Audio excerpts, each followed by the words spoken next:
We are live.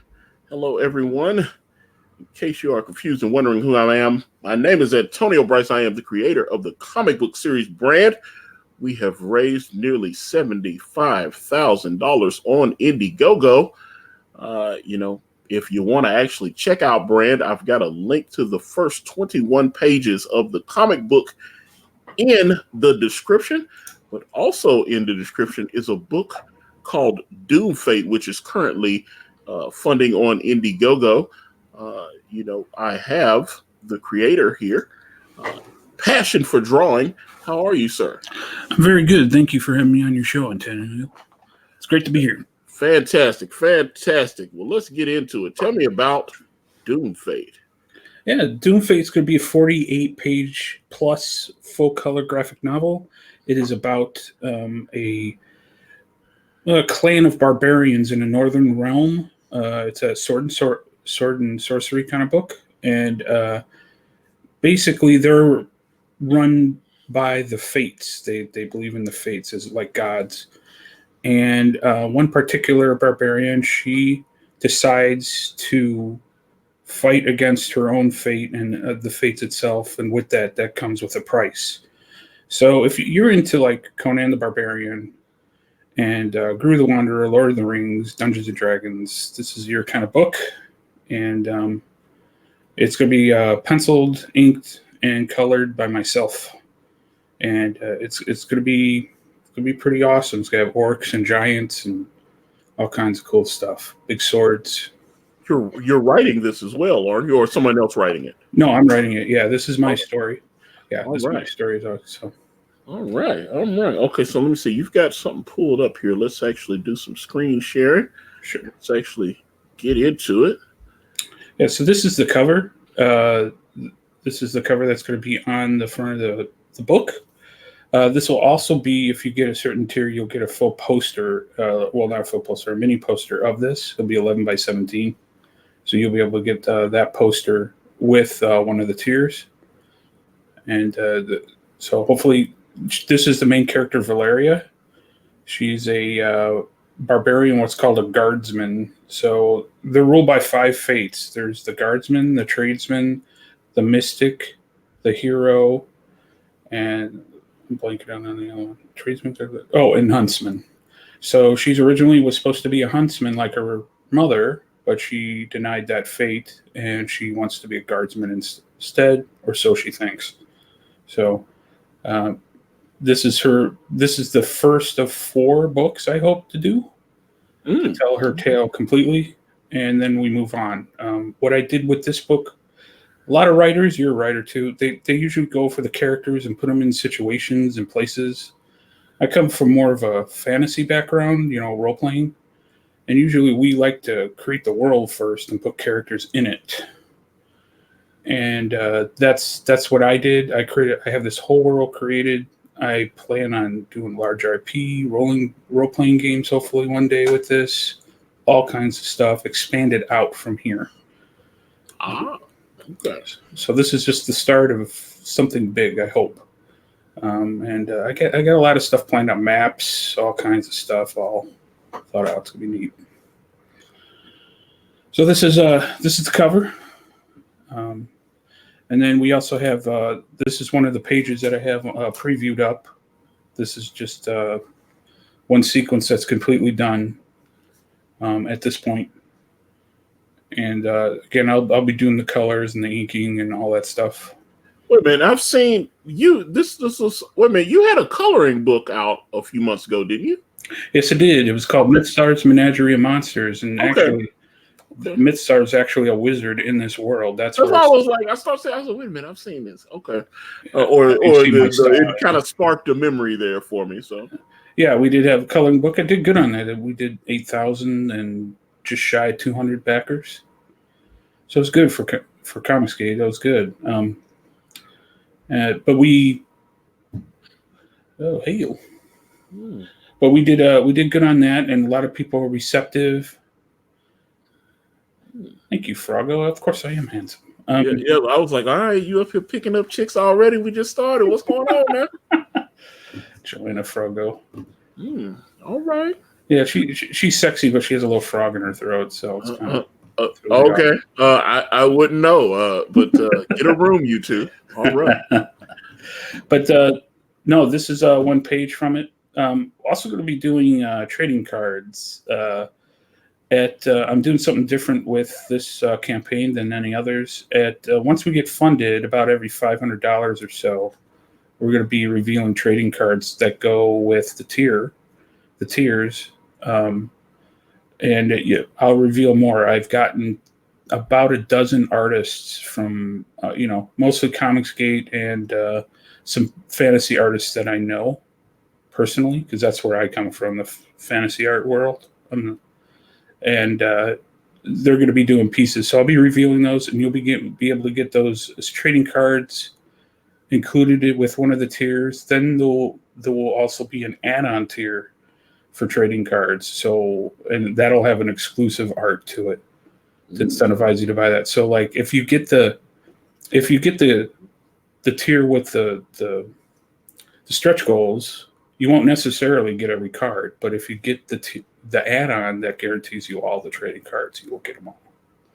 Or if you just want to buy the book and then buy the trading cards separate, you can do that too. So it's up to you. There's going to be prints, there's going to be bookmarks, there's going to be puzzles, there's going to be keychains, there's going to be stickers, you name it. The higher we go, the more stuff. Okay. So I like that. Got a lot of plans. So I'd like to show off a picture. This is going to be the first thing. This is done by Simon Poitier, and I did the colors. I've been had him on this channel before. Right. Yeah, this is an amazing piece. This is a character called Armis. He is a guardsman. He is basically a swordsman. He did this piece, and I had the privilege of coloring it. And so it came out really good. This could be the first trading card available. On the back of the trading cards, there's going to be stats. So if you're into role-playing games, it's going to have stats on that where you can just use the character in your role-playing games. So if you're into Dungeons and Dragons or whatever, you could do that if you want. So, but this will be the art. If we get to a certain point, we'll also have prints, small prints. And this is another piece of another a friend of mine did. This is one of the main bad guy, Death Grip, and he's a bad guy, as you can see. But that's going to be the first print that's going to be put out. So, now that's interesting. Who did that? It's a artist called Joby Dorr. He's on Twitch with me, and I've done some other projects with him. And he may be doing some stuff for me in the future. Yeah, that looks really good. Okay. Yeah. This looks like he's actually a professional. He's a tattoo artist, but he could, But he colored this himself, or did you color this? No, he did that. This is all digitally painted. Yeah, I was like, that off my character. I was like, okay, yeah, I'm seeing you, bro. I was like, all right. I was like, okay. It kind of took me. I was like, oh, okay, Yeah, he does fantastic work. He's, in my opinion, he should be doing pro work, but I'm trying to push him into that. But if we get to about $50,000, I'm going to do a second book, and that's going to be artists and writers doing like a compilation of background stories of a lot of the characters, and it's going to be like the old Conan the Barbarian magazines, from back in the day. Oh yeah. They were like bigger magazines. Yeah, so it's going to be that big format, and it's going to be black and white like the olden days. But the cover, I'm going to have him do it like a Basima painted cover on it. It's going to look very Conan. Like it'll be like you're reading one of those old Conans. Well, that would definitely be a good look. Yeah. Yeah. So that's an extra thing if we can get there. But we got tons of other art set up, ready to go. I've all the artists. We got Joe Ball, Simon Poitier, Joby Dorr, another guy from mine, Urban Drawer. We got, I'm blanking out here today. Oh, Vic King. Narwhal did a piece. Carl Rowe did a piece. Vinny did a piece. What else did we got? Peter Gilmore did a piece. So we have more, and I'm talking to about 4 or 5 other artists right now. So I just kind of ran out of money. So there'll be more art. There'll be more interpretations of the characters. There'll be more prints. There'll be more all kinds of stuff. So if you're into this kind of stuff and you really want to, get alternate art and cool stuff like that, this is definitely the book for you. And if you like this sword and sorcery stuff, I think everybody will enjoy it. Hey, hello everybody in the chat. Yeah, man, everybody going in. They're getting it in out there. Okay. Do you actually have the campaign pulled up? Let's take a look at it. Yeah, give me just a moment. If not, I can. Yeah, if you can pull it up, because I don't. I'd have to do 20 things here. Okay. Well, let me stop. Yeah, screen. Let me stop sharing that, and I'll pull the campaign up. Let's see. Boom.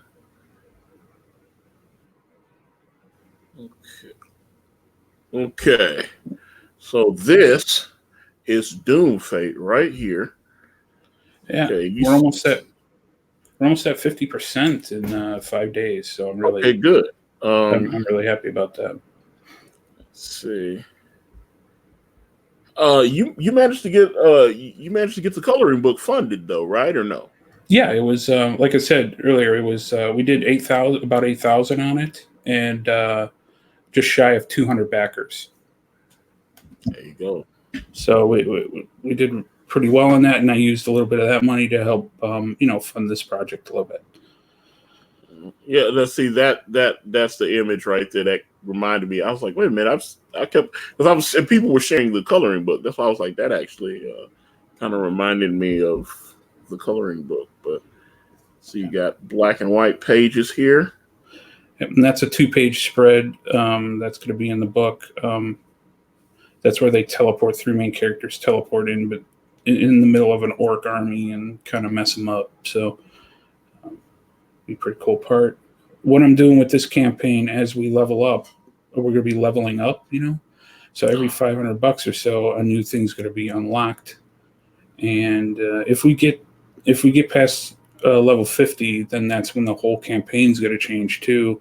It'll go into like a role-playing mode. So I want to do like a role-playing game for it. I want to do source books, maybe custom dice, all that stuff. So if you jump in early, then you'll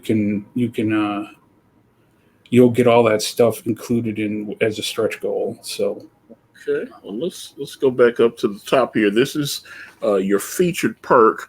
Let's see, you get the book and the poster. Yep. For $30. And what's your shipping running like on that? It's 15 for America, and I believe I have it at 18, I think, for outside of America. The reason why it's a little bit higher is because that's the one with the stretch goals. So eventually that's going to get, you won't have extra shipping, but it'll be full of stuff. So the more we go farther, the more swag you're going to get off that tier. Okay. So this one right here, the one book only, the single path, it's 18 and $12 domestic. I think it's 15 international.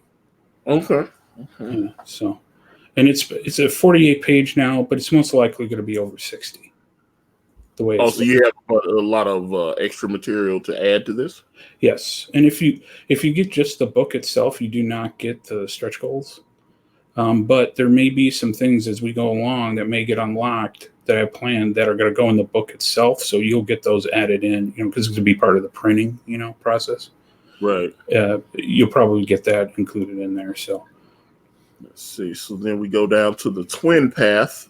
So this is just 2 books, no stretch goals, I'm assuming. Correct, and it's a little bit cheaper, a little bit of a discount, and just a little bit of bump up on the shipping. For 2 books. Okay. All right. So you got the cover here. Yes, the cover was done traditionally 11 by 17 bristle.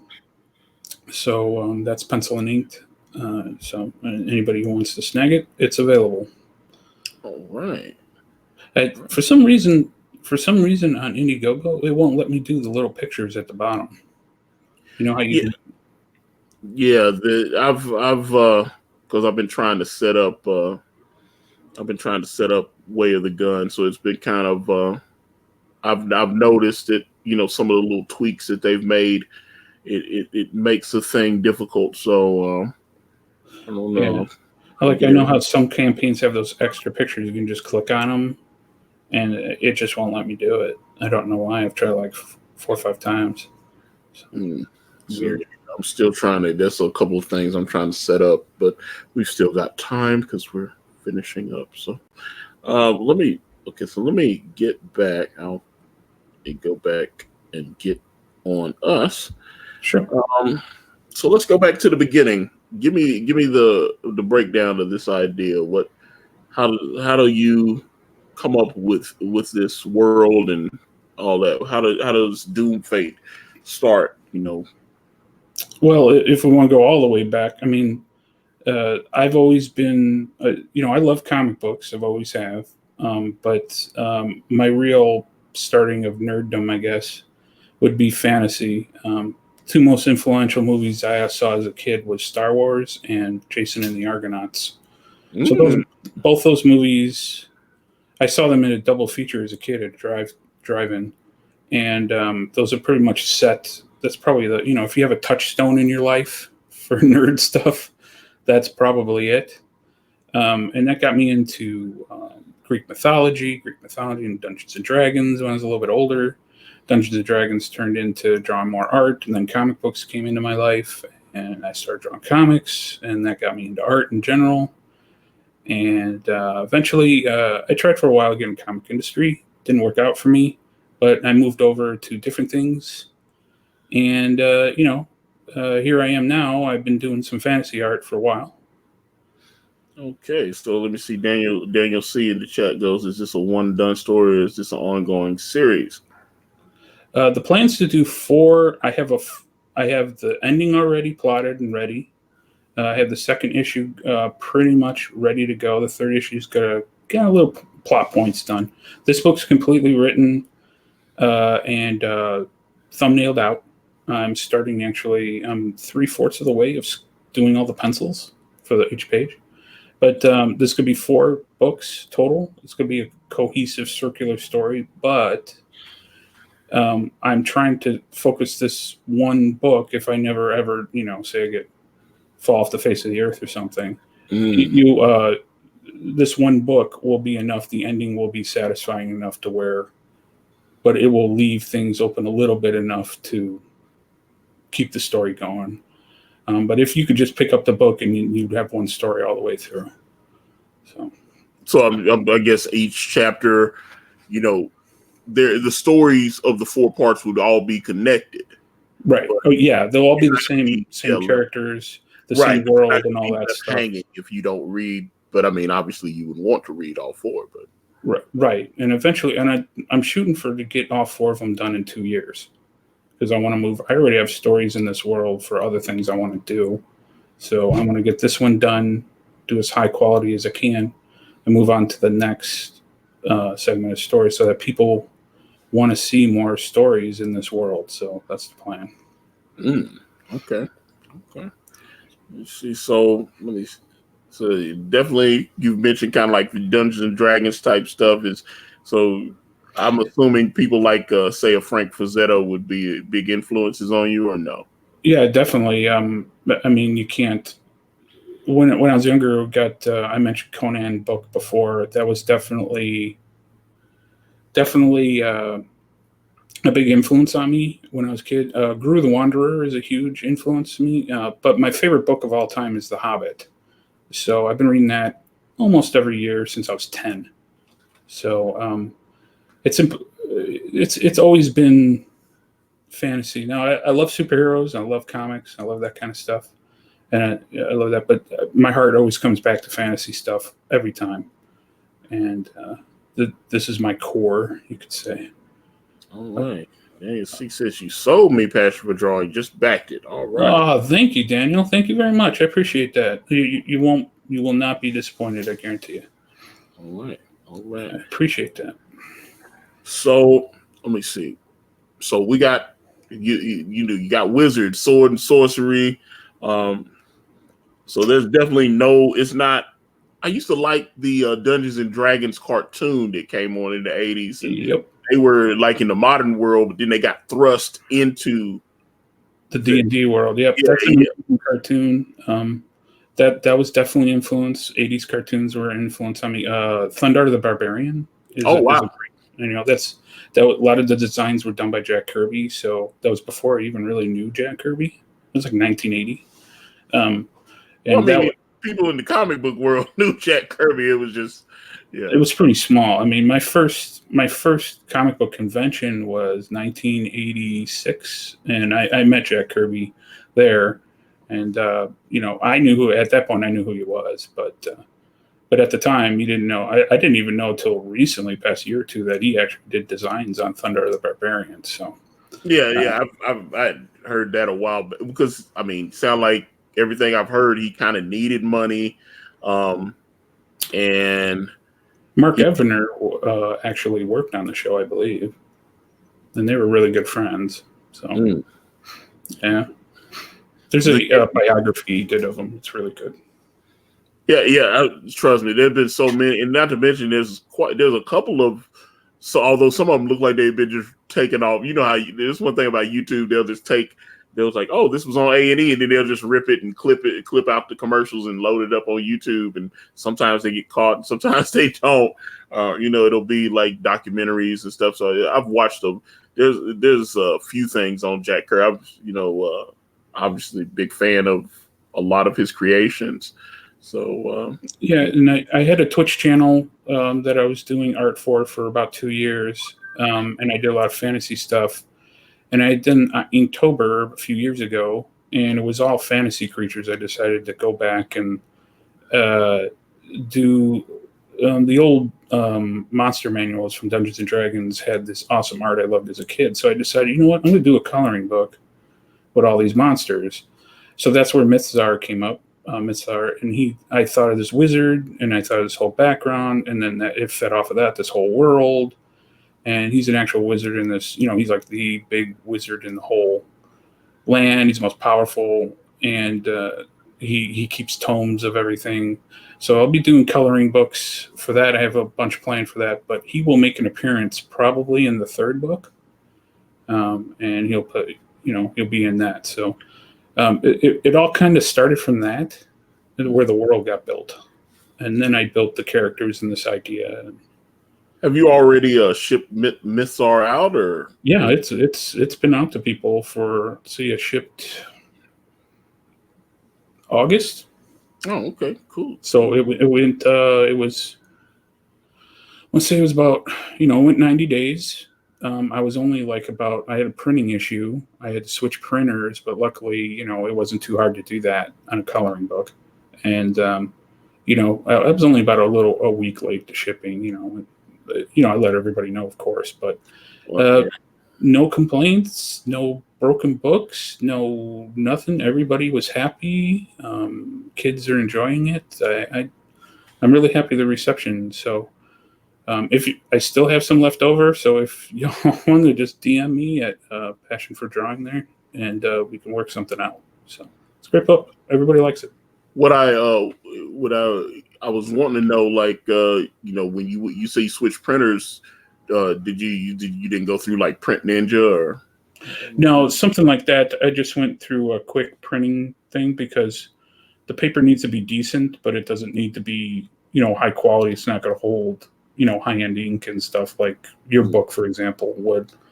It's a different. I used to work in the printing industry, but I didn't want it to be just real crappy paper. Well, so I went with a little bit higher end, and I thought I had used a printer before on other books, and I liked them, but everybody told me, no, try this one. So I tried them, and then I got the sample to me, and it was just terrible. The paper was like, I couldn't print it. It was so bad. So I went back to my other printer, and everything worked out. So that is always a plus. Let me So, are you into other genres in comics, like just regular superheroes, or was it like Conan or? Yeah, I always was. Like, I started my first comic book I ever bought was X-Men. It was I remember, I don't remember the number exactly, but the cover is John Byrne. It's the Hellfire Club one where Black Cassidy's throwing Aurora onto the pile or whatever of the X-Men there. They're all standing there. And that's like my first, I remember it really vividly, buying that book, going to the drugstore, and I would buy, they also had Conan books there. But I would go through the thing and start buying all, and then I got into GI Joe and stuff like that. But X Men was my favorite. Wolverine, I was a Marvel guy mostly. Um, I love Thor. Of course, that makes sense. Mm. And there's I got into Avengers a little bit. I like Spider Man. McFarlane's run. I love the Hulk too. Hulk was fun. I'm a big Hulk fan. I'm Yeah. definitely a big Hulk fan. It's one of the things I kind of had an idea when Kane and I were going over ideas for brand. The major, I was kind of maybe wanting to do like a tribute cover of Bruce Banner, the original Hulk cover with you got Bruce Banner, and then you see the Hulk, the Gray Hulk, actually showering, it's towering over, kind of show that transformation. Yeah, that's great cover. Yeah, I wanted to kind of tribute that, and might still do it later, but I think what Kanan came up with is I like our cover and really excited for what Kanan's got great ideas. I just kind of let him do what he does. So. Yeah. Oh yeah. He's definitely great. I watched some of his videos of drawing and stuff and see him working, and it's just his way he handles blacks and shadow and everything. I'm a big Bernie Wrightson fan. That's another person. I love horror stuff too. That's probably another thing I like. I love horror comics. And Bernie Wrightson, just a master of that. And Kanan, like he would kill on a horror book. He would kill it. Well, that was kind of the thought of a book like Fearsome, which was something which I guess Ethan is still wanting to do, but he's got other projects that he's wanting to do with Kanan. So it's I'm like, but I saw some of the little sketches that Kanan had done. Kanan showed me some of the stuff he had kind of planned for Fearsome, just kind of messing around. So I he definitely likes horror, and he was trying to do every year. I've been, all the years I've known Kanan, he, when Inktober comes around, he starts drawing, and then like he'll do like 3 or 4 drawing, and then he'll be like, "Hey guys, I meant to draw more, but but yeah, he starts drawing, yeah. I did Inktober, and I was going to do it this year, but with the book launching and all that stuff, I did it for a few days, and I had to stop. There's just not enough time.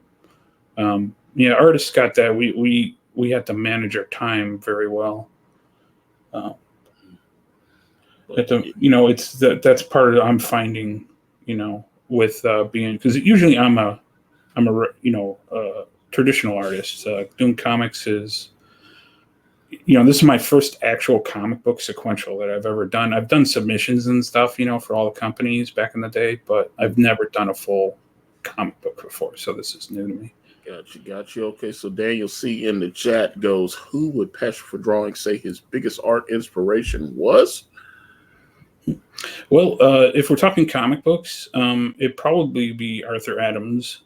Nice. He's probably my favorite and big inspiration. He ever since I think it was X-Men Annual 8 or 9, the one with they go to Asgard. That issue blew my mind because I didn't think Michael Golden's in there too. So I love Michael Golden. And then we get into classics: John Byrne, Jack Kirby. Buscema is one of my favorites too. He's up there. His line work, black and white work, is second to none. Bernie Wrightson, of course. If we're talking traditional, regular, there's several fantasy artists that I like. But Wayne Reynolds is a big fantasy artist. He actually started out doing comic books. And if you look at his art, he does a lot of covers and stuff like that for Dungeons and Dragons, Pathfinder, and you can look at him and you'll be like, that looks like a comic book cover. And a lot of times he actually swipes the poses and the layouts from comic books. I've noticed. I'm like, oh, that looks like issue of this, but it's all, it's totally different. But he's very dynamic, like a comic book cover. So I like his work too. There's several artists. I love Picasso. But yeah, like I remember growing up, I used to see a lot of Boris Vallejo stuff, and I was just, I'm assuming he's still with us. I don't know. I used to see his stuff everywhere, and like the video game Golden Axe. I know he did Golden Axe 2, the cover for that, and just I used to, I bought Golden Axe 2 for the Sega Genesis, and Boris Vallejo had done the cover art for that, and I was just like, oh wow! And I kept seeing all these different. And even like I think it was National Lampoon's European Vacation. There's the big poster of Boris. They had brought Boris Vallejo in to kind of do like a fantasy type movie. But that poster, I think someone bought the original art. I thought, but he did a beautiful, Clark Griswold is sitting there with the tennis racket and yeah, the whole thing. I just thought the thing. I think he did 1 and 2. I think he did National Lampoon's Vacation 1 and 2. Yeah, which is actually, a lot of people think the Christmas one is the second one. It's actually the second one's the European one. People forget that the European one came first. Yeah. Oh, trust me, I didn't, because that was one of those. I don't know. I was kind of I've a shocker. I was always fascinated by stuff like that. So I remember sneaking up, my mom would be asleep and I'd turn the volume down real low and find out that Porky's was going to be on HBO. So movies like that, I was like, you'd be like 7 years old and you'd be like, oh, I hear something naughty is going to be on the air. You want to hear? Here's a funny story. So my in-laws, they're in their 70s. And go to their house, they still have like cassettes, and stuff. They still have video cassettes, and they like watching, So you look in there, and there's like old movies, like old westerns, old musicals, like that kind of stuff. My Fair Lady, that. And I'm looking through it one day, and I'm like going through, oh yeah, this is old people stuff. You kind of look at. All of a sudden, there's a copy of Porky's in there. I'm like, what? Why do you have Porky? Like, it's so odd. To have these nice, sweet, people like, why are you watching Porky's?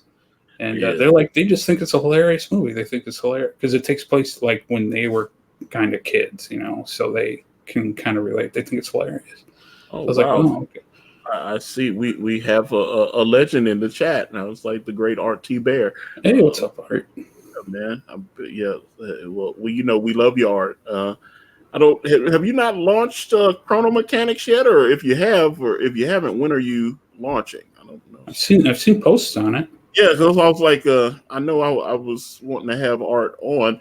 Matter of fact, while I have a few folks here at 7 p.m. Eastern Time on this channel, Friday night, Kelsey Shannon and me, we're going to talk about Nora's Saga and just talk about his wacky personality and everything. We're just going to have some fun. So join me this Friday. We're going to do a live stream with the great Kelsey Shannon. I am very much looking forward to chopping it up with him. I've always had fun on streams with him, so this is going to be great. Wow, Kelsey's doing interviews. That's a new one. Well, we this is something we had talked about. I don't know. It was strange. I had talked to Kelsey, like I said, we'd been on Ethan's channel a few times and just seemed to get along pretty well. And I did not know me and him got to talking in DMs, and he was showing me art and I was showing him art. This is all going over a couple months. And he ended up telling me that he listened to Sexy Party, my podcast, which I was, I'm always shocked when I hear someone, that someone listens, but he was like, he was like, hey man, I'll come on Sexy Party. I was just like, oh wow. That might be an interesting thing, but I had the privilege of being on the very first few Kelsey Cecil streams. Those are legend. They're no longer up. They're so like you see them now on the Jack Show, and they do some funny clips and stuff. It's nothing compared to those first few. We're talking 4.5, 5 hours of Kelsey drinking heavily, and it just went. It was a pleasure to be on there. It was a privilege. It's part of Comicsgate history. Someday, I hope Cecil will go back and take a few clips out of there that you can use. That are kind of safe for YouTube. But those were amazing. And that was kind of introduction to Kelsey's greatness. So if you didn't see those when they're aired, I'm sorry, but they're really, really, really, really raw. So yeah, trust me.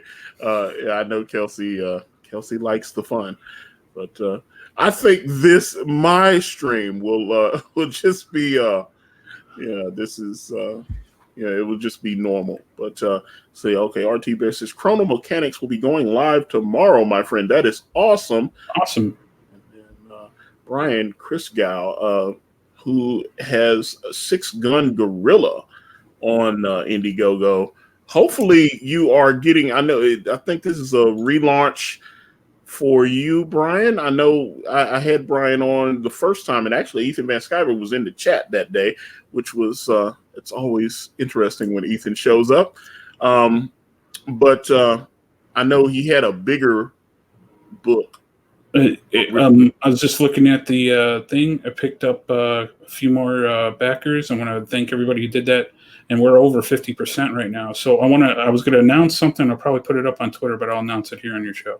So anyone who backs the book in the first 30 days, okay, will get it doesn't matter what tier, okay, you will get a free pencil and ink sketch card of one of the characters at random sent to you. Okay, so if you're in the first 30 days, it has to be the first 30 days, I will do a sketch card just for you of one of the characters in the book and send that out with your backing. So spread the word on that. And it's only good till the first 30 days. Okay. Well, first of all, it's good. I always like doing these streams and people in the chat support the book. So that's always a good thing. So that's the purpose of this. It's like I sometimes when we're on the actual stream, the people don't come in, and then they'll I'll see someone will come in a couple hours later. They'll be watching the replay and they'll be like, "Oh, okay, I checked the book out, I like it," and then they'll go in. So that's hey, that's why we put the link in the description, and hopefully, not only these folks here, but the people that come in after and watch, just check these books out and support these creators.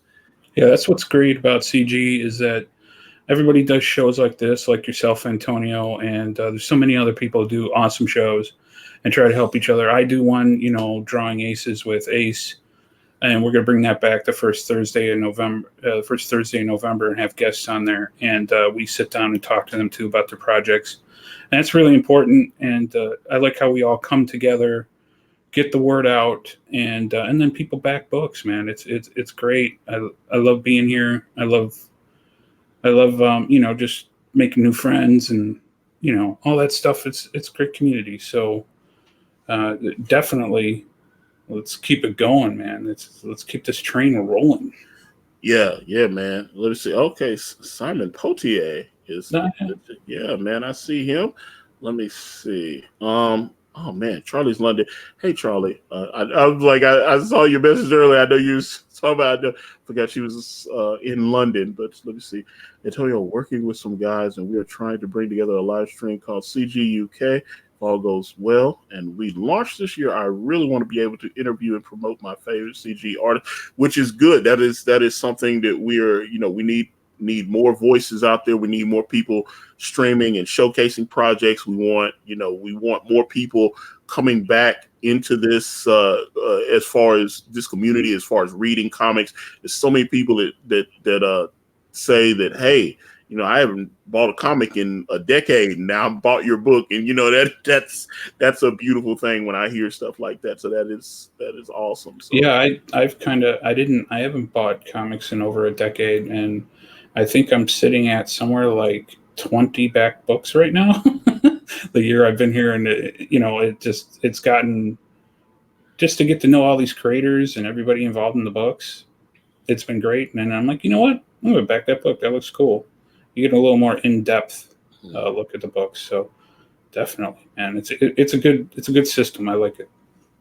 right. So let me. Oh man. Okay. So yeah, art. Yeah, I'm like, I don't know when art, but we're gonna get you.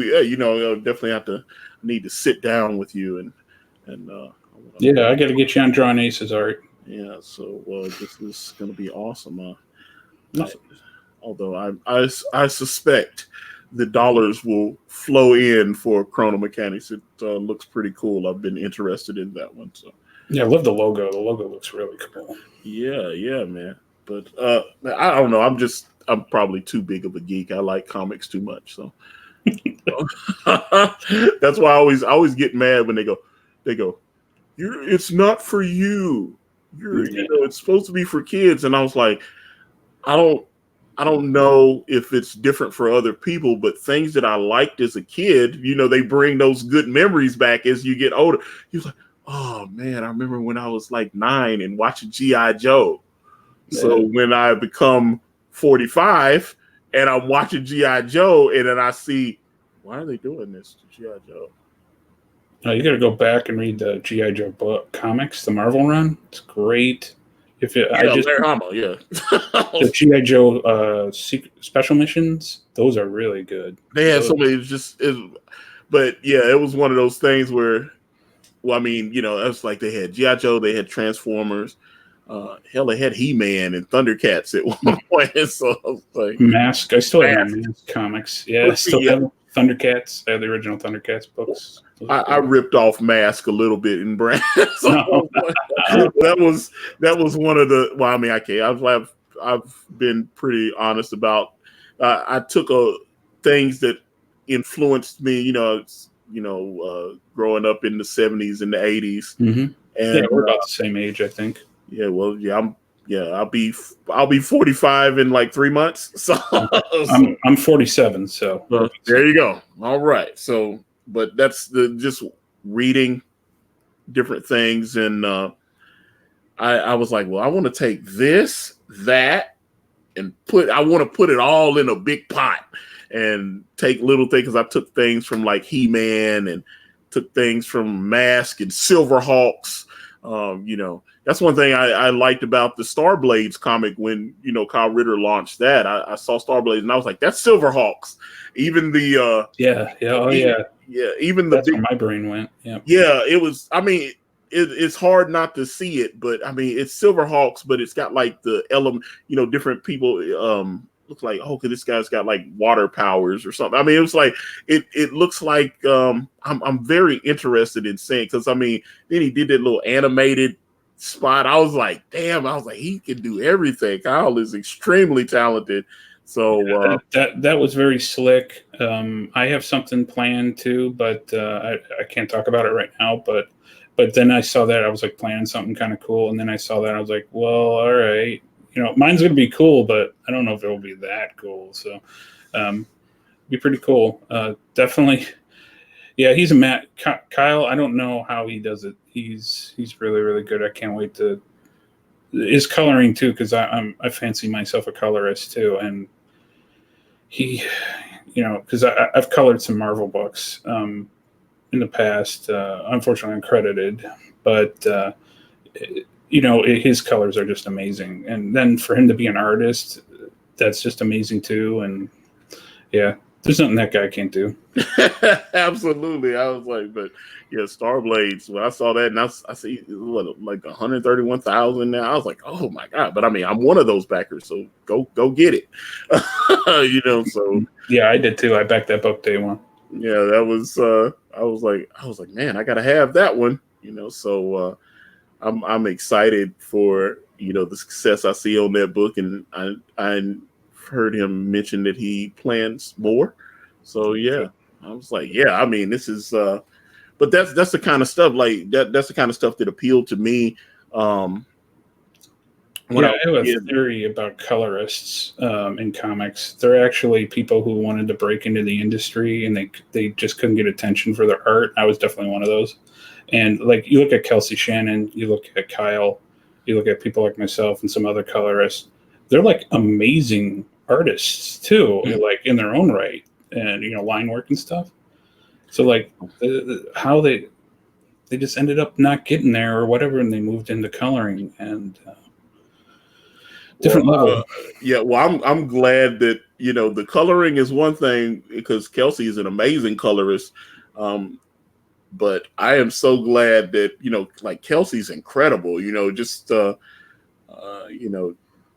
the different art out. Just looking at some of the stuff that he's posted for Nora Saga. I mean, that just looks incredible. I'm very much looking forward to reading that project, and I like Blake Northcott as well. So love to Yeah, talk. there's a lot of colorists out there who probably are doing drawing on the side, and most people never get to see it.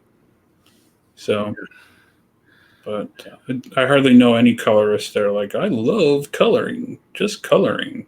There's not too few. They like to do all aspects.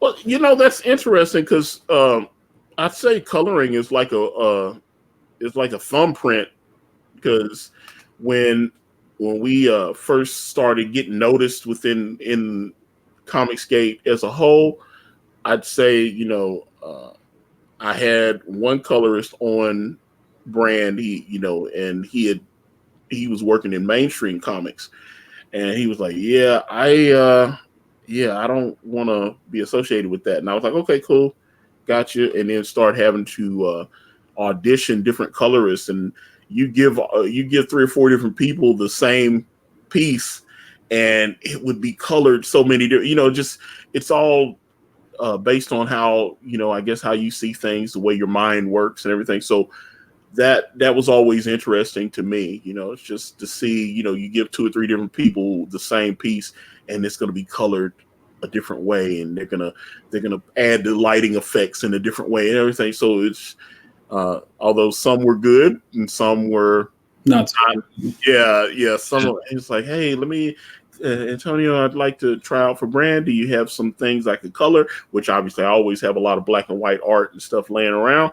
So I was like, yeah, let me send you a couple pieces and see what you do. And just from trial and error, we found a new colorist. Yeah, it's looking good. I've seen some of the stuff. It's looking really good. It's with Keenan's stuff because he does the hard blacks and stuff so much and cuts them so well.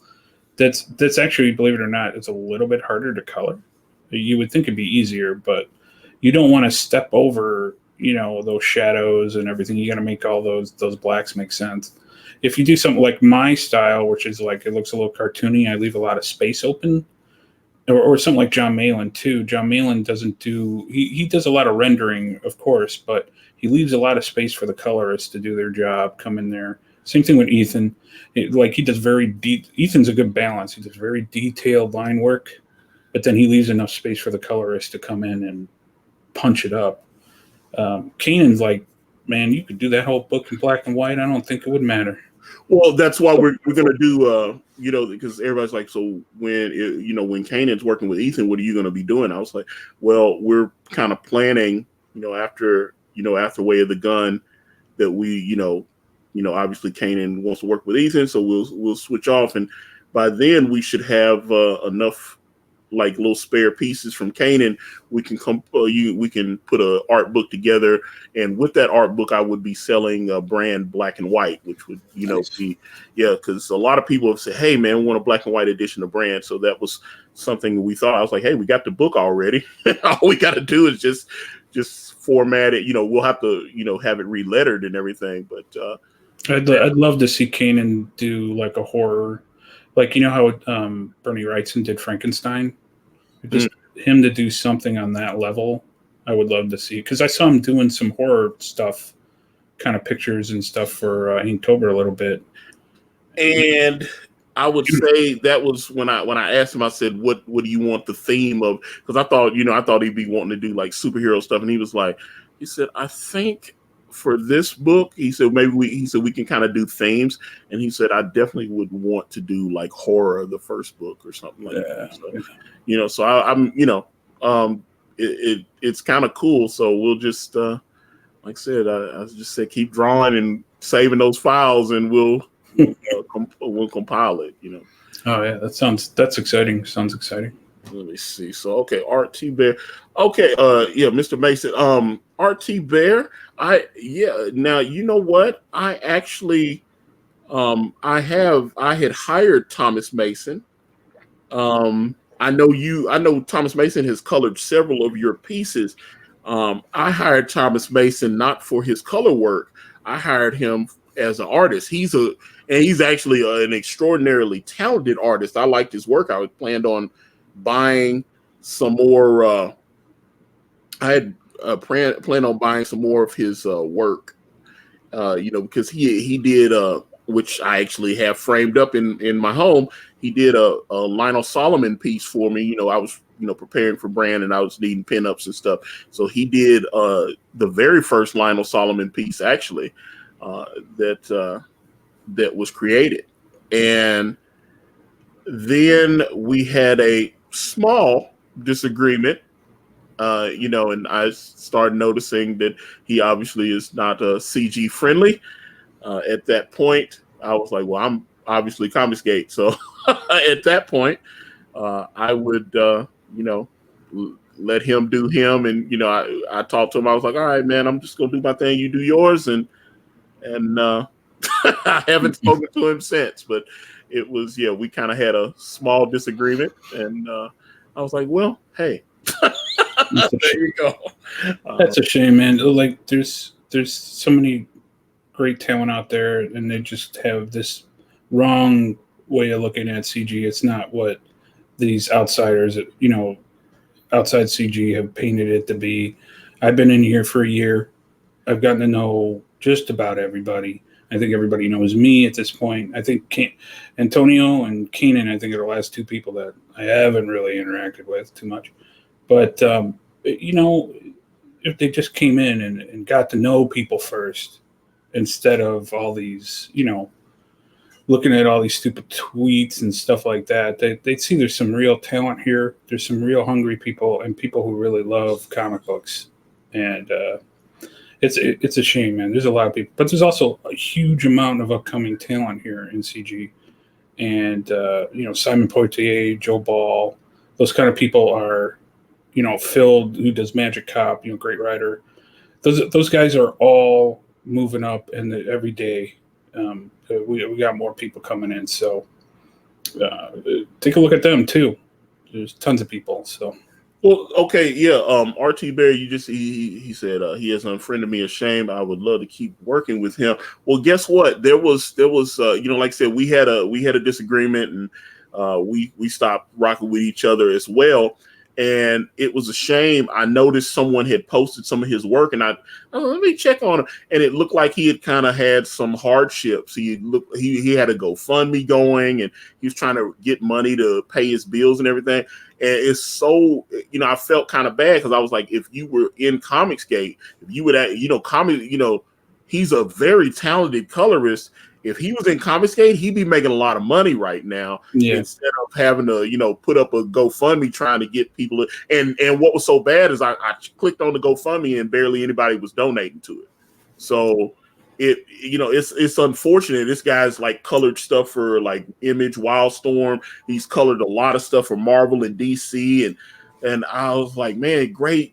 And like I said, not only is he a great colorist, he's a great he's a great artist as well.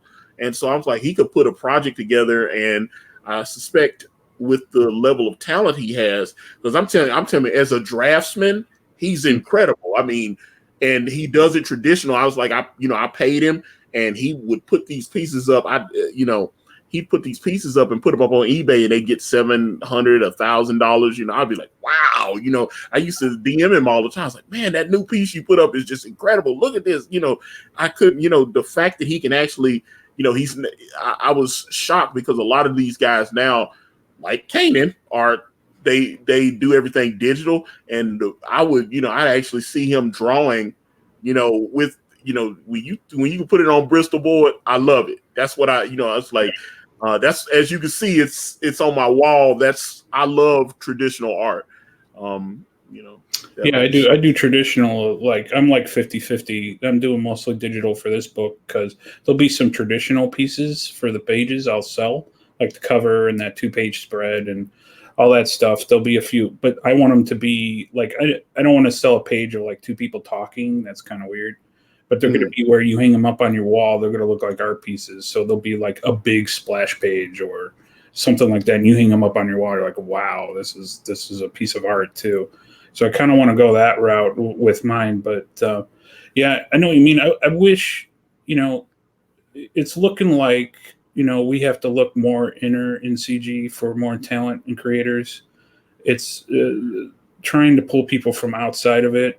It's like people made up their minds. And that's the thing, though. You know, and that's I heard John Malin saying this, and I really agreed with him.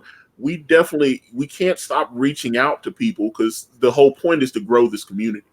Yeah, no, I'm not saying stop. I'm just saying it doesn't look like, you know, until all the two big companies fold and they're all like, they got to find out ways to pay their bills and they're starving. Pretty soon they ain't gonna have nowhere else to go. And you know, then it'll be interesting where we can start dictating, you know, like, wait, we already started this thing. Now you want to come in? You know, I think it's going to end up being that eventually. There's definitely some amazing artists and creators out there, but they're so attached to Marvel and DC.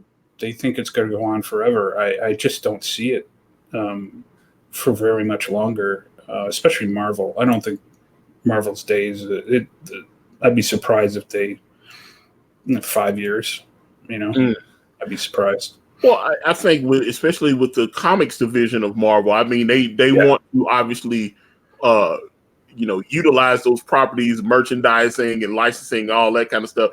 They definitely want to do that, but I just don't think Disney is concerned about comic. They consider it a loss leader. So, well, I don't even think loss leader is a thing now. So let's think about it. Why would you, okay, if you're Disney, why would you have a whole division of artists, editors, all these other people, right, making comic books that don't sell anyway, in a format people aren't buying anymore? And why would you have a whole division of people pay all their salaries, all their stuff, when you can just take the IP itself, let's say Captain America, whatever, hand it off to a Hollywood screenwriter and he can kick out something in like a week? You know, and then you're like, oh, okay, this is pretty good. Let's go to it.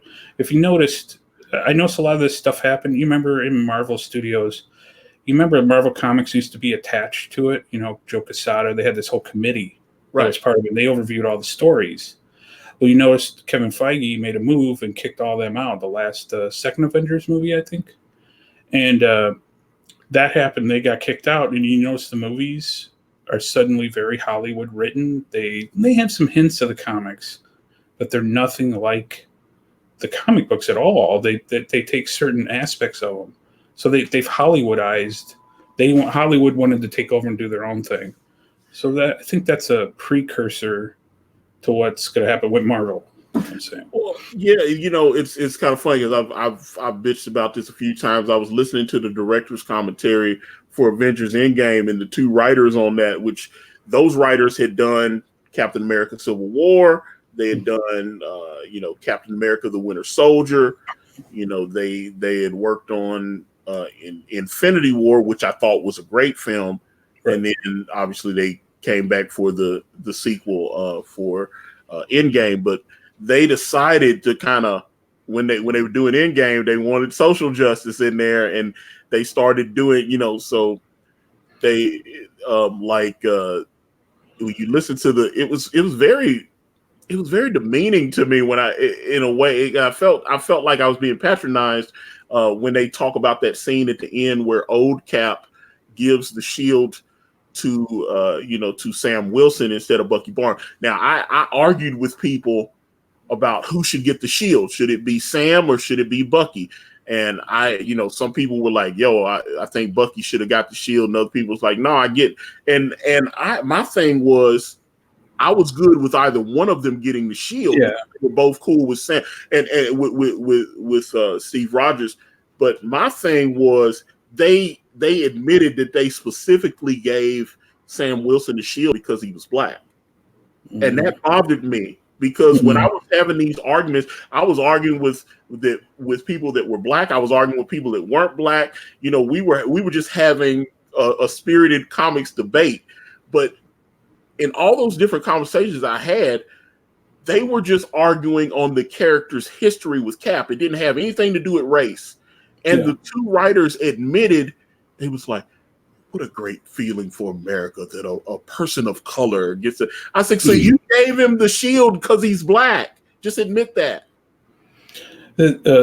I'm upset because USA agent didn't come in and get the shield. That's what I was really upset about.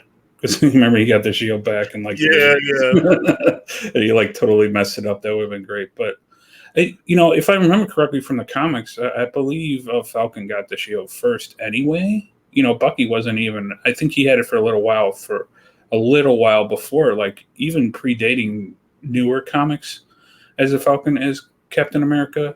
I want to say, I could be wrong on that. Well, that's the thing. I had to go back. I know I did when I did the Steve Englehart interview back in January. He did because the quite famous the Nomad storyline. Yes. And then obviously USA with the shield and all that. I just you like I said, but then obviously Cap got the shield back, but. Sam, my point was it's okay for Sam to get the shield, not because he's black, but because 40 years of history with Cap, in the comic books. And he actually had a byline with Cap because that's the thing. When Steve Englehart, that's one thing he said, when he took over the Captain America comic book, it was Captain America and the Falcon. And then they told him, they said, hey, you can write, you can tone Falcon down. It was a couple of instances like that. I thought that was kind of interesting. Steve admitted that there were a couple of books where where when he took over the writing, they had black leads, and then the editors were like, "Hey, you can kind of get rid of this guy." He went over to DC and he was writing. He took over the writing on Green Lantern, and at that time, Hal Jordan was not the Green Lantern. They had brought in John Stewart, and so they decided they wanted to bring Hal back. And then so he says to editors, "Hey man, you get rid of John now." And he was like, "Why? Yeah. Why can't we have both of them? They're both. Yeah, why not both? Yeah, I think in the movies, though, just to play counterpoint here, the thing with Bucky in the movies, they kind of set the precedent where his mental state is not exactly stable, and he's done some really bad stuff he hasn't really come to grips with. And he kind of, in that scene, he gets looked at, and Bucky kind of nods to him like, yeah, you take it. I don't want it. And well, hold up, let's come back there because I'm going directly off of what the two writers said on the director's commentary. So that look was supposed to be okay. So when Steve goes back in time to replace all the Infinity Stones, apparently, according to the writers, he had a private conversation. So he didn't tell Sam, but he told Bucky, "Hey, Bucky, when I go back, I'm not coming back." And so and if you watch it again, knowing that, when you watch that scene before Cap went back in time, you kind of like, man, I'm going to miss you or whatever. And they was like, why would he say he's going to miss him if he's about to come right back within 5 minutes or whatever? Yeah, it's that the whole Endgame. I'm not happy with that movie. Yeah, I'm really, because time travel is usually a lazy writing. When you use it to plot up all your holes from the previous film. When I heard it was time travel, it's like, very few movies can do time travel correctly. Like Back to the Future. Okay, that's great. I love Time After Time's a great movie, and some stuff like that. There's very few great time travel, like, Austin Powers. They make fun of that kind of stuff. If you do it right, it's pretty funny. But this movie, it felt like they wrote themselves into a corner. Exactly. And it's like, okay, we just had to. And I walked out of the movie really feeling like nothing was solved. Like that didn't feel like the movie ended. Like it didn't feel like an end game to me. It felt like, let's just tie up loose ends and call it quits. Well, that's what it felt like.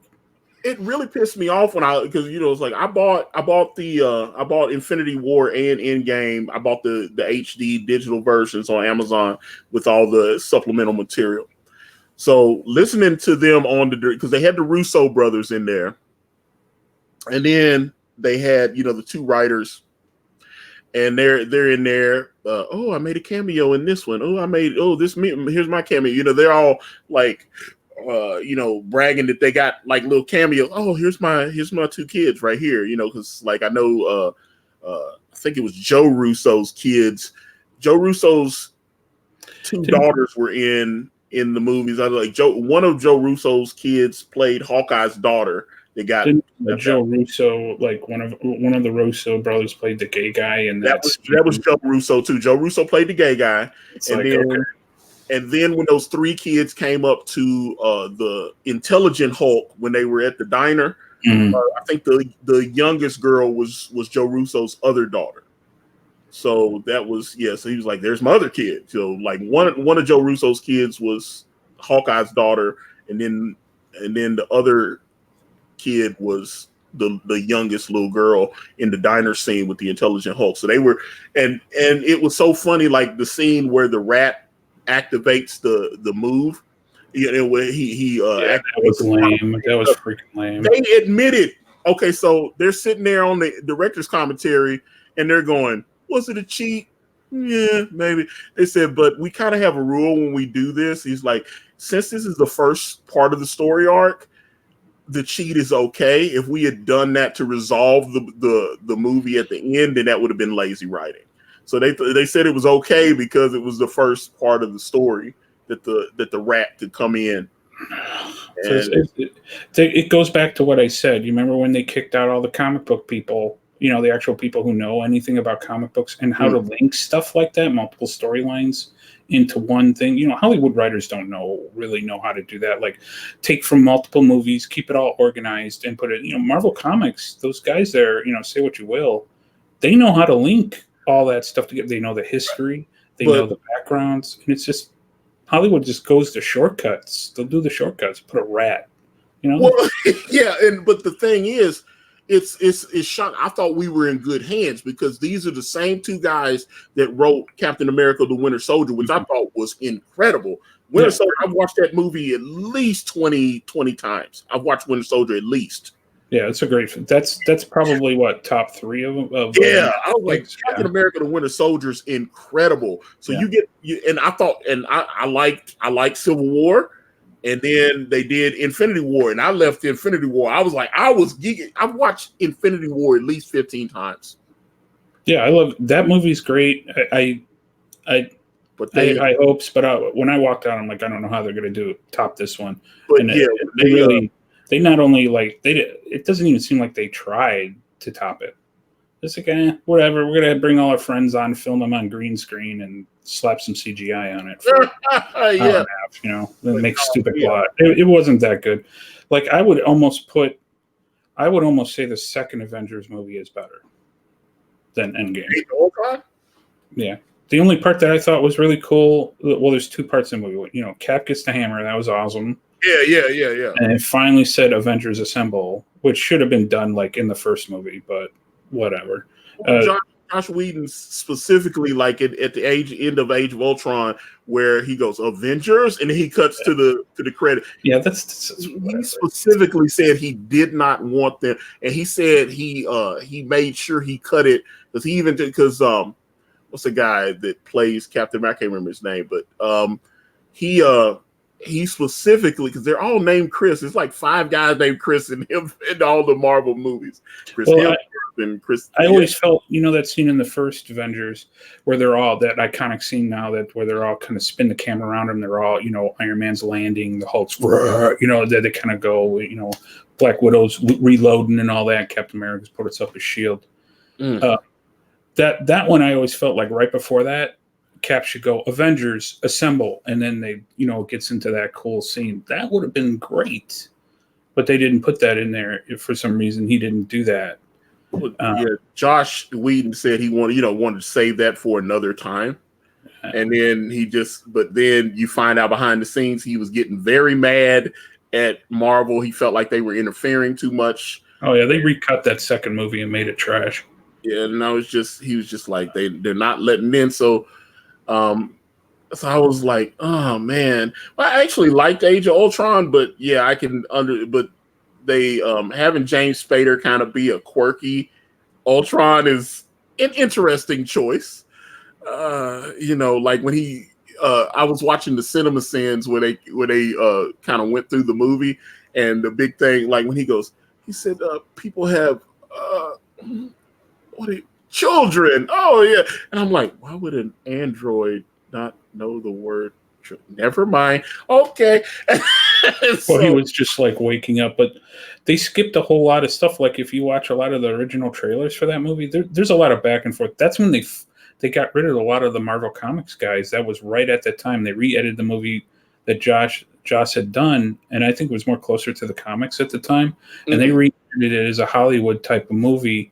And there's a whole scene where it's in the trailers where he gets coated with that with the vibranium.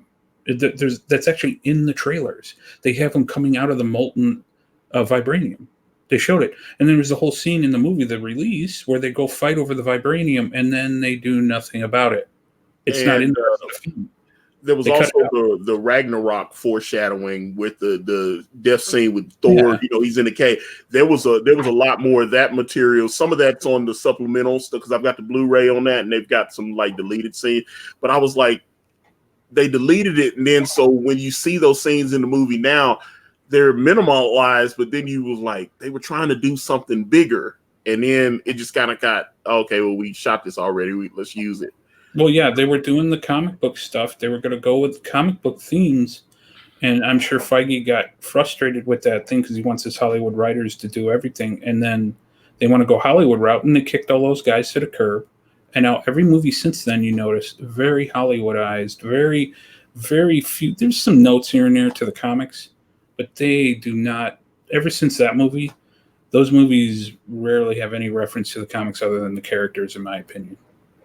Yeah, I just like I said, and then listening to the director's kind of because I know you don't understand. I did a stream.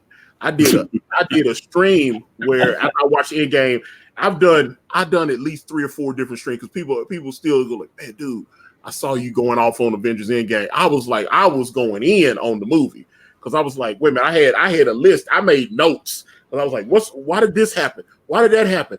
Why is Peter Parker going to high school when he admits that he knows he's been gone for 5 years? And then so like when you watch Far From Home and you see Flash like trying to buy some alcohol, then and MJ goes, oh, he was snapped, and then the chick had to take the alcohol. I was like, okay, because that's my point. He's 21 now. He's not a kid anymore. His ID would show that he's a grown man. It's like even though his body didn't age. Yeah, like I have a hot take. Those 2 Spider-Man movies are terrible. I think the kid playing them is like a great Peter Parker. He's doing a great job. But those movies are not Spider-Man movies. I still think the first 2 Sam Raimi films are the closest we're ever going to get to the comic books. Those Spider-Man 2 is incredible. Yeah, oh yeah, it's one of the best comic book movies ever made. In my opinion. I would have liked to see. They had some Alex Ross concept art of what the Green Goblin was going to be, and he was going to actually be able to have an expressive face. Why would you bring in a guy like Willem Dafoe that is known for making great faces, then put this mask on him where he can't? So now you got to zoom in on it and just show these weird eyes and stuff. And I was like, they could have just trust me. If he put the mask on him, people would have went for it. I promise you. Yeah, he just put some on him. Unsure with comic book movies, but they're just shot right. Like if you ever watch Darkman, I mean, oh yeah, I love Darkman. Yeah. Comic book movie, and that's a great movie with Liam Neeson. That movie was shot with a comic book in mind. And when he was going to do Spider-Man, I was like, I'm all set. And the second movie was better than the first. Third, he got pressure from the studio, put Venom in, and yeah, because it was gonna be 3 villains, but it was gonna be what was it? It was supposed to be Electro, and Sandman, Sandman, and then like Hobgoblin, whatever. Hobgoblin or something. Yeah. Yeah. So yeah, putting Venom in there and casting Topher Grace. I gotta be honest, I didn't really love the Tom Hardy Venom. It was better. It was better than I thought it was going to be, though. So I gave it a thumbs up. But man, it could have, because Tom Hardy's not that tall anyway. He's kind of, he's only like 5'9", I think, or something, like 5'10". He probably would have made a good Wolverine, actually. Oh man, he also said he had wanted to play the Punisher too, but he was like, I'd love to play the Punisher, but he said I'm only like 5'9", so it's not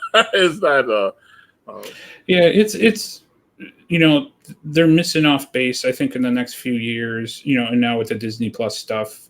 I think personally, I have a theory too. A lot of this SJW stuff in the comics, it all started a few years ago, right around that Avengers 2. And I think it was now Disney started dictating to them, this is what you're going to do in the comics. We have plans with Disney Plus. We want to go SJW. And they made it reflect in the comics. And it's right around that time, that's when all this stuff started. Really got heavy, actually. And now you notice Disney Plus and the movies are following the characters from the last 2 or 3 years, 5 years. That's not about. DC's doing the same thing because they've gotten very woke with some of the Birds of Prey trailer was very woke. And they've like, okay, Rihanna's going to be Poison Ivy, and they said that Zoe Kravitz is going to be Selena Kyle, Catwoman. So I'm sitting there going, oh, she's gorgeous, but I don't know. I'm a purist. I just like. Well, there's been black Catwomen before. I mean, Halle Berry, and Eartha Kitt. Yeah, I mean, that's not new. I don't have an issue, but I'm like, it's not new. It's not new for film and television. It is new for the comics.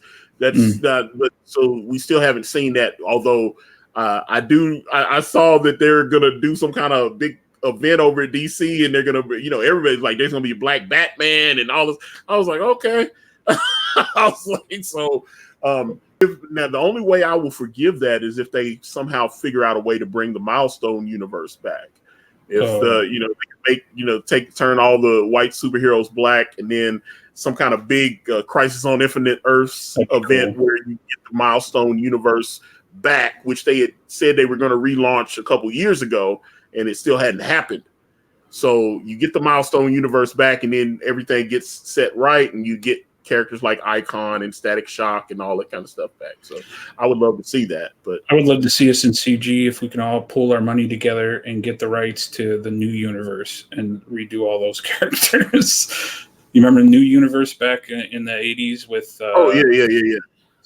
Star Brand or whatever he was, and there was all those weird, quirky. They tried to do all new things. Like, you don't see the big companies doing that anymore. Like that was kind of Shooter's demise when he did that. But the guy was taking risks. He's like, let's do this whole new line, new characters, new whatever, and they were all pretty diverse. They were they just did it naturally, and they were interesting books. Now they weren't well written and well drawn, but they gave it like a year. To really get those characters fleshed out. They gave it a chance. So, well, let me get this question from the chat, because Daniel C says, Akari Press, how much does a comic book movie character have to resemble their comic book counterpart for you to enjoy the film? That's a good question, because I've had these debates, particularly when we're talking about Michael Clark Duncan being cast as Daredevil. As Kingpin in Daredevil. So, and somebody was like, "Oh, he was perfect as Kingpin," and I was like, I don't think he was perfect as Kingpin." And those are they said we're doing quote unquote colorblind casting, and yet everyone that is being colorblind cast is a formerly white character getting turned into a black character, or so my thing is, I want to see black faces on the television screen. I want to see black faces on the film screen. I definitely want to see that, but I don't want to be tokenized. I don't want to be tokenized. I think they seem to think they're saving black people when they cast these these roles. So Birds of Prey they definitely, went out of their way. And that was one of the things that Margot Robbie said. She was, when they set up Birds of Prey, they made her executive producer, and she said, "I want to have a diverse cast."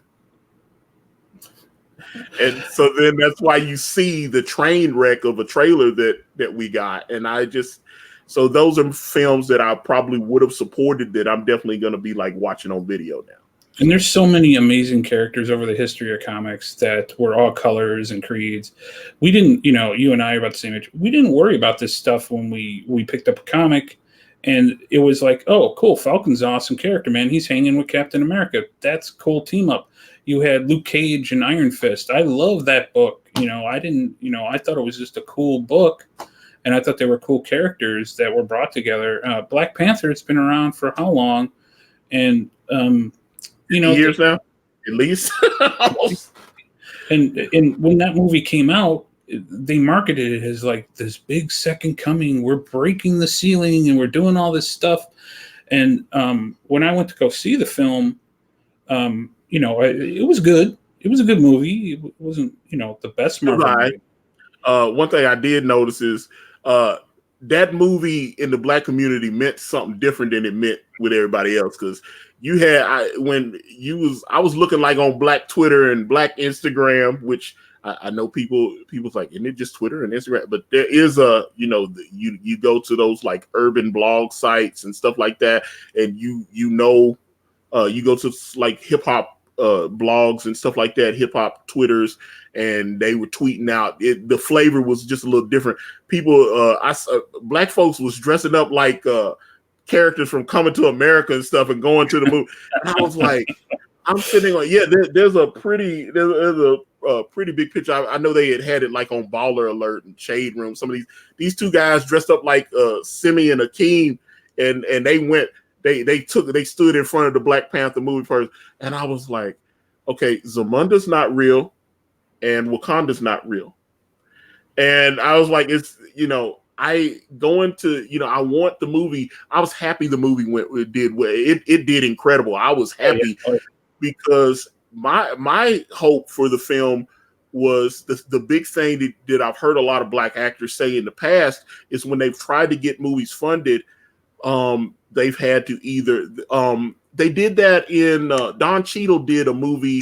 He did a movie about Miles Davis, and they told it was too Black. So in order to actually get the movie funded, they had to write this fictional white character in there. They was like, well, we want to make sure that when white people go to the movie that they don't feel intimidated because they don't see people that look like them. And, a lot of Black people will tell you, we've been watching television and movies for years. And we would, I grew up on Three Stooges, and there wasn't a Black Three Stooges. You know what I'm saying? It wasn't a Black Stooge, and we just accepted it for what it was. I would like to think that most people are intelligent enough to watch a film and go, oh, damn, there aren't any, like if I watch The Color Purple, now Steven Spielberg directed that. It's an incredible film, right? It was a big deal when he directed that movie. Yeah. He got a lot of crap for that. So, absolutely, he did. That's it's still one of my mom took me to see that. I was like 7 years old, and me and my brother and my sister, we all went. And it was that's the thing. Even more heat when he did Amistad.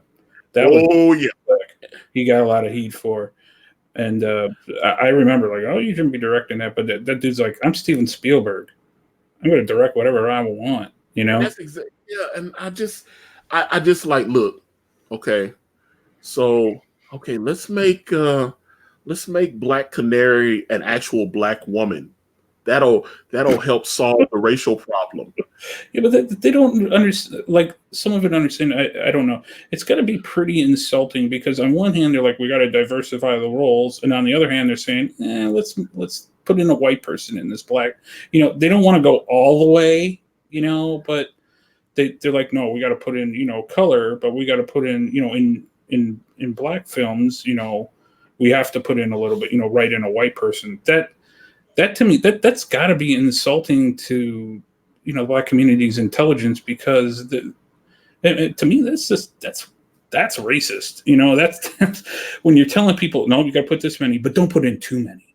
it's just that's silly. They're doing that with China now too, where because China's a big huge market and they got to put in, like I heard that they're kind of taking down Rose Tico because she's Vietnamese, the actor, I believe. Yes. And because China doesn't like that, they're lowering that. They're also in the second movie why you don't see what's his face, the African American guy in that movie as much is because China they don't they don't like a whole lot of black folks in their films either. Yeah, there was something when the Black Panther movie came out, and there was one of those. They had there was like a little statue that was set up to be at like when you go to the movie theaters and they have these little plastic statues and stuff, like someone had defamed it and knocked it over or something with Black Panther, and I was like, okay, whatever. It's we all have to learn and grow together, but that's the thing. I'm just I remember when the Daredevil movie with Ben Affleck was first, announced, and there was, and it's interesting because he's all in the news now. Cuba Gooding Jr. He sat down with Access Hollywood, and he was upset that he wanted to read for the role of Daredevil. He wanted that part, and he felt like they didn't give, even though he's like, I've got an Oscar and all this kind of stuff. He's like, they wouldn't give me the part because I'm black. And I'm like, dude, Matt Murdock's Irish Catholic dude. What are you doing? But isn't he now? He's getting arrested or something in court for like beating up, groping, sexual harassment. Yeah. So that's okay. I mean, Ben Affleck was terrible anyway. So he was. I thought his Batman was better, but his Batman was a little better for me. But I just, although that Batman v Superman was hot garbage, man, that movie was trash. I really did not like that movie. I was like, oh God, they screwed Doomsday up, and what are they? Lex Luthor is what? Oh, just too much. I would actually like. They've talked about like maybe bringing in like old Batman, into one of the movies. They talk about Batman Beyond, and talk about bringing Michael Keaton back for it. Yeah, but I actually think George Clooney would be a better choice. Give him another whack at it. The movies were just terrible. That wasn't his fault, but I think he would make a fantastic old Batman. But that's just my take on it. He's a great actor, but that was strange for me when he was Batman. But that movie, like I said, I thought that when you look at that movie, that was a shit show from pretty much the beginning. They put the bat, they had the bat nipples on the costume. Yeah. But see, that's the thing. That's a guy that's a great director, Joel Schumacher, who kind of who's not a comic book fan and couldn't separate his sexuality from what his job was. He's like, I put the nipples, I think they're sexy and all this kind of stuff. And I'm like, okay, you're a gay guy, I get it. You direct Batman. If you watch Lost Boys, that movie is really gay. But there's nothing wrong with that. But I mean, vampires have always been kind of a thing for us. Anyway. But we're starting. Like Anne Rice. That's why the vampires in Anne Rice's movies always have their fluid sexuality and all this kind of thing. Venereal disease and all. Yeah. But I'm just saying, it's like, so you have a guy like Joe Schumacher that can actually direct, but then he's like, oh, I want a sexy Batman. I want to do this. I want to do that. And I'm like, oh God, okay. And then Patrick Stewart was the original person that was, they were in talks with to play Mr. Freeze. Yeah. And then so I was like, oh, Patrick Stewart is Mr. Freeze. This is gonna be great. And then Arnold Schwarzenegger was like, I want to play Mr. Freeze. They say his agent actually said, hey, Arnold wants to do this movie. And so at that point, it's a wrap. But that's what happened to Robin Williams when Jack Nicholson's agent, stepped in, because Robin Williams said that he had the part. He had talked to Tim Burton, and he had the part of the Joker.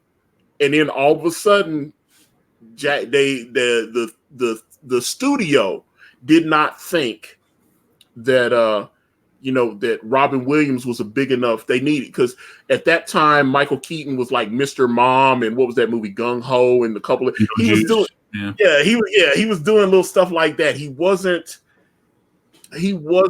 a big he's had some huge movies, but like a movie like Beetlejuice is not successful because of Michael Keaton. It was successful because of the quirkiness of Tim Burton, like Edward Scissorhands, movies like that, where he's doing the little quirky stuff. So they're like, okay, we need someone that can open in like foreign markets and stuff like that. Jack Nicholson's internationally known. So all of a sudden Robin Williams gets X'd out, and Jack Nicholson was incredible as the Joker in Batman. But I am always curious as to what was going to happen if Robin Williams had gotten the opportunity to play the Joker. Like I said, he did the interview and he said, I had the part. It was we just had everything set. We just hadn't inked the deal yet. I actually think he would have been a great Two-Face. He would have been able to pull that off, because he can switch between personalities. If you ever see, him goofing around and stuff, he could do like a serious and then switch to, the Two-Face role. He would have been like, since he didn't do the Joker. Well, the plan was for Billy D. Williams to play, that was the whole point. And Tim Burton's talked about this, because he's talked about, he felt like Joel Schumacher destroyed his Batman franchise, because he was still executive producer on those other movies. Mm-hmm. And so he's like, I thought Joel understood what we were trying to. He's like, I hated when my name was on those movies, because he destroyed a franchise that I had worked very hard. But Batman, what was it? Batman Returns came out, which history bore Tim Burton out, and a lot of people look at Batman Returns now and they go, wow, that was a great movie. Why did that, and it was kind of seen as a bomb, even though it did, several $100 million as well, but they thought it was going to, it's too dark and all this kind of thing. But the whole point was for Billy D. Williams to play Two-Face. Yep. And that's why he was cast as Harvey Dent in the first one. That was the whole point. It was supposed to, but once Michael Keaton decided, Tim Burton was out, and then Michael Keaton was like, yeah, I don't want to come back for the third. So once Michael Keaton said he didn't want to come back, and they started looking, because that's another thing. Robin Williams was supposed to play the Riddler in part 3. And Jim Carrey was terrible. Yeah, well, Robin Williams. So they said, okay, we took the Joker away from you, so we're going to let you be the Riddler. And so then once other people started dropping out of the films, he was like, yeah, okay, so Michael Keaton's not coming back. Tim Burton's not directing. I don't know. At that point, they didn't have Val Kilmer. And even when they did get Val Kilmer wasn't a big box office draw at that point. So they're like, okay, I definitely don't want to do that. So they get Val Kilmer. Joe Schumacher did not want Billy D. Williams as Harvey Dent, because you notice they used the same guy that played Alfred, and they used the same guy that played Jim. They kept those guys in there the whole time. So it was supposed to be the same universe. It wasn't supposed to be, because some people were confused. They were like, oh, is this a different universe? No, it was also, that's why you got the same Alfred in all the movies, and the same, same James Gordon. That's why. I saw Schumacher in an interview, and he said he also got a lot of pressure from the studio. They wanted to make it more like the TV show there, and he kind of was all for that too, where it was all campy and stuff like that. Yeah. And he just could not pull that serious campy stuff off. But here's another thing. The Dark Knight, if you guys go back, is actually one big ripoff of the television show, but done in a serious tone. There's literally scenes ripped, because I used to watch a television show a lot. And they're literally ripped from the original TV show. The original bank scene in the beginning, with the Joker. Oh, no, there's a YouTube video I watched, and they were showing side by side. They were like, look at this. It's like I was like, wow. The part where he's hanging out, he's driving the police car and he's hanging out and everything, that's actually taken from the television show. There was a few scenes like that where Joker's being driven away and he's, the dinner scene where he's talking about how he got the scars and stuff. It's not the same dialogue, but there's quite a few parts of where the Joker comes in and the television show during a Bruce Wayne party actually at the mansion, where he comes and he does that and he brings his goons in and he threatens, Bruce Wayne and all that stuff. No, I thought the Dark Knight was one of my favorite. I love the Dark. I It's loved a TV show. all three, but I mean, I loved all three of the Christopher Nolan Batman films. I thought I think Christian Bale's a little thin to be the Dark, and I mean he put weight on, and I thought he was a little thin to play Batman, but he's such a great actor, and the scripts themselves, I thought they respected the material. You could tell they really respected the material, and so it wasn't really cheesy and campy and stuff. But that's the thing. That's why Tim Burton, he has not held his tongue over the, where he's talked about. He was like, yeah, he said we passed it off to Joel, and he tanked my franchise. He was still getting. He thought he was going to be getting a payday. He was going to get to eat off these movies. And he was like, "Oh God, what did he do? The nipples? What are you doing?" And it was like, he wasn't the only guy that messed up those movies, though. I mean, there was a lot of fingers in the pie, and those movies were getting bigger and bigger. And everybody's like, "We got to do this. We got to mass market." I mean, at that time, I think he had so much control that yeah. once he slid into just the executive producer role, then he was pretty much hands off at that point. The Superman movie, like if you ever seen the documentary I did with Kevin Smith was the writer on that. That was an interesting one that failed too. But you saw a lot of that in the Man of Steel, the newer Superman, they put that in. And then you do like the problem with Warner Brothers is they have, in my mind, they got too many chefs, and they spoil the broth, and everybody, these producers and executives all want to come in and put their own input. And then it ends up, with Marvel a little bit, you got Kevin Feige kind of directing everything a little bit, and he's kind of choosy. And it's a little bit better that way. But now I'm starting to see, especially Star Wars, but Marvel now too, it's starting to be done. These movies are being made by committee, not by creative people. Well, that's funny about what's the guy, Bob Iger. He's got that book out now where he talks about, he has the little passage where he starts talking about Disney buying Star Wars from Lucasfilm, or buying Lucasfilm, I guess, from George Lucas. And George Lucas felt like he got lied to, and they didn't like his ideas, and but they wanted the property. So that's what they wanted. I mean, it's pretty evident, and I think Kathleen Kennedy talked Lucas into it. I think for a long time he didn't like Disney. He actually did things anti-Disney for a very long time. And there was Star Wars the ride, for a long time at Disney. And if you look back into that, he had nothing but issues with it. So he didn't really help or participate in it, because if you notice in Star Wars the ride, there's really the original. There's really not much attachment to actual Star Wars to it. It had its own robots. It had its own theme. It had its own look. And, I think George Lucas was really attracted to the idea of making a Star Wars land. I think he was really into that. Then they started marching out all this new crap, and he's like, "This, it's not Star Wars." I mean, I love Star Wars, the original trilogy, episodes 1, 2, and 3. That's not my generation Star Wars, but it's not It's not the worst movies. Well, the second one's horrible, but. It had parts of horrible in it, but there were other parts I thought were cool. But when they started doing a love story, it was a little. But you can't deny the creativity in it, though. You look at that movie, and those feel like Star Wars movies to me. Yeah, the creativity, the look, it's just poorly directed and poorly written. But the look and the style and the feeling of it, it feels like Star Wars. These new ones, no, they're just. I didn't see Jedi at the Last Jedi. Last Jedi was the last one. I watched Last Jedi 4 times, and it was horrible every time. I was trying to make myself like it. I was starting to feel like I wasn't a real Star Wars fan if I didn't like the movie. I was like, this shit is bad. What is this? And Force Awakens didn't really inspire me. I did like Rogue One, though. I thought Rogue One, especially at the end when the Vader scene at the end, I was like, oh, when he came out that lightsaber, I was like, oh man, I was geeking out. I was like, oh. That movie got heavily re-edited and reshot because they didn't. Yeah, it was awful apparently at first. I heard it. What I read, there was leaked scripts, and originally the lead woman in it, she was actually a terrorist. She was so extreme, the rebels didn't want nothing to do with her.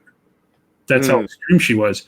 And the studio saw the movie and they didn't like that. they didn't like that but it's about her not becoming a terrorist, just becoming a rebel, and realizing you can't just be a strict killer all the time. You got to fight for, you can't have an endless, terrorism. So that's what that whole movie, but they retooled it, and then they added the Vader stuff later, which is cool. It's awesome, but it was a different kind of story. She was a more interesting character.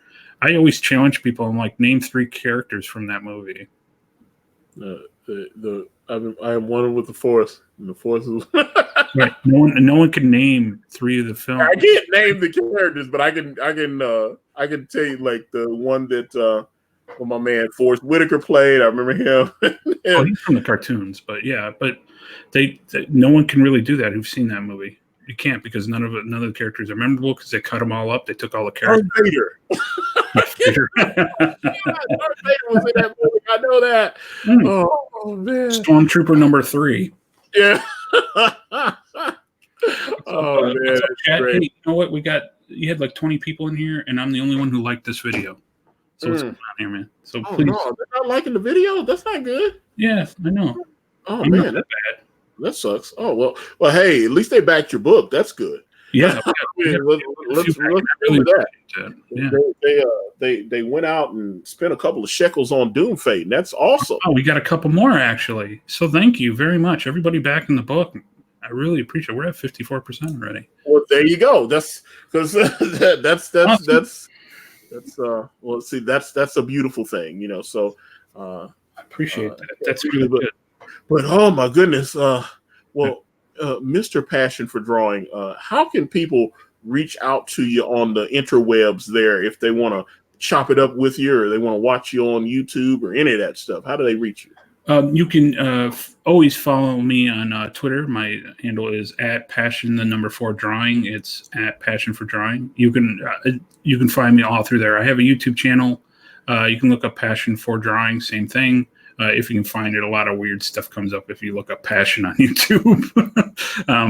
But we're going to do that. And then but Twitter's the best way. And also, please back Doom Fate. That's a great way to see what I'm doing, what I'm up to. Right. So, what book? Comic Book Journey asks, I came in late. What book do you have on Indiegogo? It's called Doom Fate. It's a sword and sorcery fantasy type comic.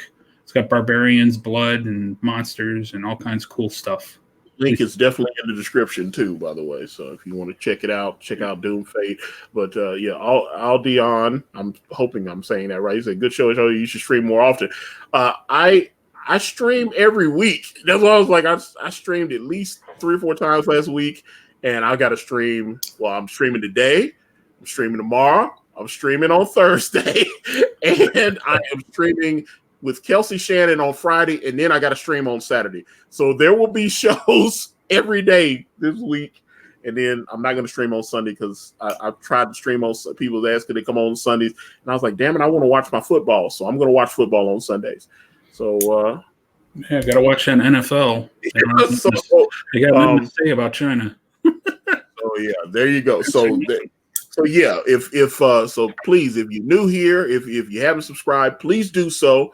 We want to have you here. We're going to have the content to try to bring in a lot of indie creators, a lot of pros, whatever. I just want to have that and do little quirky videos where I just run my mouth about things, and there you go.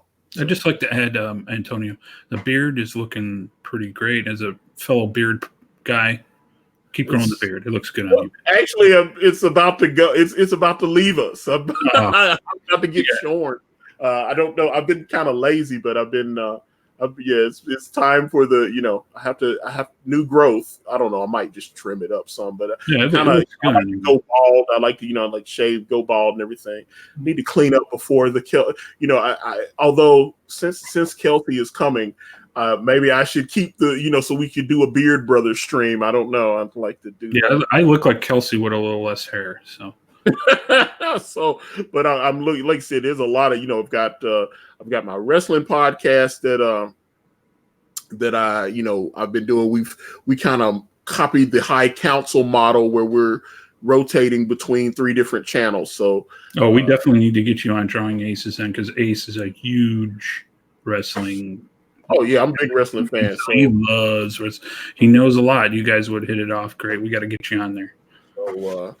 But yeah, so that's what I'm saying. So the Wrestling Council, 10 p.m. Eastern Standard Time. It will be on the the SNB network, if I'm not mistaken.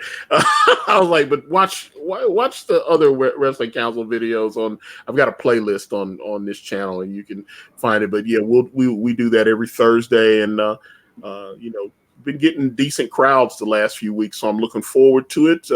Discussing AEW and all the watching WWE SmackDown. It's on Fox. But I think we're discussing Halloween Havoc 97 this Thursday. So that is going to be a topic of interest on this week's stream. So come hang out with us. We'd love to have you. Whew. But with that being said, I am going to wrap this one up. My thanks to Passion for Drawing for being here with me today. Please, please, please go out and check out Doom Fate. Obviously, some of you have backed it today, and that is awesome. I love to see that. That is fantastic. So thank you guys. Let me tip the hat to you. But all right, guys, I'm going to get out of here. But if you want to reach out to me, I'm on Facebook, Instagram, Twitter, and right here on this YouTube channel, everywhere is at Akari Press. And if you type in AkariPress.com, it will take you directly to my Indiegogo campaign for my comic book series brand with the phenomenal Kanan White. We're on Teespring. We're on Amazon.com. The links to those are in the description. Thank you guys so much for watching.